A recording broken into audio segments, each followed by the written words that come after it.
S மக்களே, Saturday episode முடிஞ்சிருச்சு. என்ன சொல்கிறது, மொத்தமாக சொல்லணும்னா நீங்கள் பிடுங்கினது பூராவே தேவையில்லாத ஆடிதான் சார். அப்படி தான் இருந்துச்சு. முதல்ல கமருதீன் கிட்ட பேசுகிறாரு. அதுக்கு முன்னாடி ஃப்ரைடே எபிசோட் நம்ம ஏற்கனவே காலையில் வீடியோவில் அதை பற்றி ஃபுல்லாக டிஸ்கஸ் பண்ணிட்டோம். நீங்கள் பார்க்கலன்னா பார்த்துக்கோங்க. காமிச்சதெல்லாம் ஒன்றுமே இல்லைங்க. அதுக்கு மேலே கமருதீன் அசிங்கமாக நிறைய பேசினார். இவங்க காமிச்சது பாதி தான் காமிச்சாங்க. சரி, அட்லீஸ்ட் காமிச்சதையாவது டிஸ்கஸ் பண்ண வேண்டாமா? இவங்ககிட்ட போய் சுபிக்ஷா கிட்ட போய் நீ எங்கேருந்து வந்தேன்னு காட்டுது அப்படின்னு அந்த ஆள் சொல்கிறான். மரியாதை கொடுக்கவே வரலைங்க எனக்கு. என்னங்க அர்த்தம் அதுக்கு? என்ன அர்த்தம் அந்த வார்த்தைக்கு? எங்கேருந்து வந்தேன்னு தெரியுதுன்னா அந்த வார்த்தைக்கு என்ன அர்த்தம்? அந்த பொண்ணு சும்மா போயிடுச்சு. கமருதீன் என்ன எதிர்பார்த்தாருன்னா, அந்த பொண்ணு எங்கிட்டு வரும், சண்டை போட்டு கண்டென்ட் பண்ணலான்னு. ஆனால் சுபிக்ஷாக்கு இருந்த அறிவு ரம்யாவுக்கு இல்லை. ரம்யா எகிரிட்டு போயிடுச்சு. அதை வச்சு இவன் கண்டென்ட் பண்ணிட்டார் இவர்.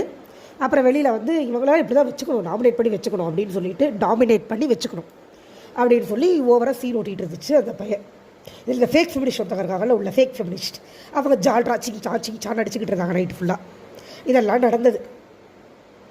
சுட சுட பார்த்துட்டு தான் அந்த விஜய் சேதுபதினு ஒரு ஆங்கர் இருக்கார்ல, அவர் வராரு.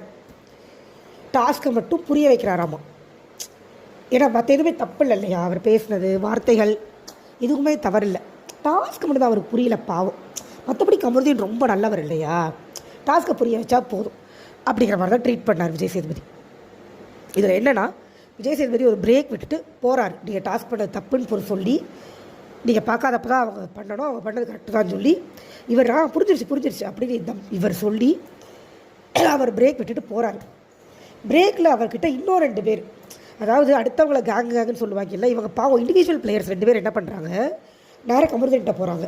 வினோத் ஒன்று, பார்வதி ஒன்று. போயிட்டு, உனக்கு சொல்ல தெரில மச்சான், நீ சொல்லதான் தெரில, மற்றபடி என்ன மச்சான் நீ உனக்கு கரெக்டாக சொல்ல தெரில அப்படின்னு சொல்லிக் கொடுக்குறாங்க எப்படி சொல்லணும் அப்படின்னு. மொத்தத்தில் அவர் திருந்த விட மாட்டாங்க. அவர் திருந்துற வேணும் தாங்க பண்ணிகிட்டு இருக்கிறாங்க. அவர் திருந்துறக்கெலாம் ஒன்றுமே இல்லை. அவர் தெரிஞ்சு வேணுனே பண்ணுறாரு. அவர் தான் சொல்லிட்டுருங்க, அவர் ஏற்கனவே ஒரு ஸ்ட்ராட்டஜியை ஃபாலோ பண்ணுறாரு. அவர் அதில் மாறலாம் மாட்டார். ஏன்னா அந்த மனுஷனை ஃபாலோ பண்ணால் கடைசி வரைக்கும் அப்படி தான் இருக்கணும். இதில் வந்து பார்வதி கேட்குறாங்க, நீ உண்மையிலே புரிஞ்சுக்கிட்டியா அப்படின்னு கேட்கும்போது ஒரு சிரிப்பு ஒன்று சிரிச்சா இருப்பாருங்க. Pure villainism. சூப்பரில் ஓட்டு போடுங்க, ஜெயிக்கட்டும். வில்லன் தானே ஜெயிக்கணும், நம்மளுக்கு எதுக்கு ஹீரோ இல்லையா? நல்லவன் ஜெயிச்சு நாட்டில் என்ன நடக்க போகுது? இதை மாதிரி வில்லனுங்க தான் ஜெயிக்கணும். அப்போ தானே இன்ட்ரெஸ்டிங்காக இருக்கும் கேம் இல்லையா? இது நடக்கும்போது நீங்கள் கீழே கமெண்ட் பார்க்கணும். ஹாட் ஸ்டாரில் Kamarudeen fire, Kamarudeen super, wow. எப்படி எனக்கு சீரியஸாகவே புரியலை. என்ன கிழிச்சிட்டாருன்னு கீழே சூப்பர் ஃபயரு ஒரு விஷயத்தை புரிய வச்சுட்டு போயிருக்காரு. புரிஞ்சுதான் கேட்டால் இவர் நக்கலாக சிரிக்கிறாரு. அதாவது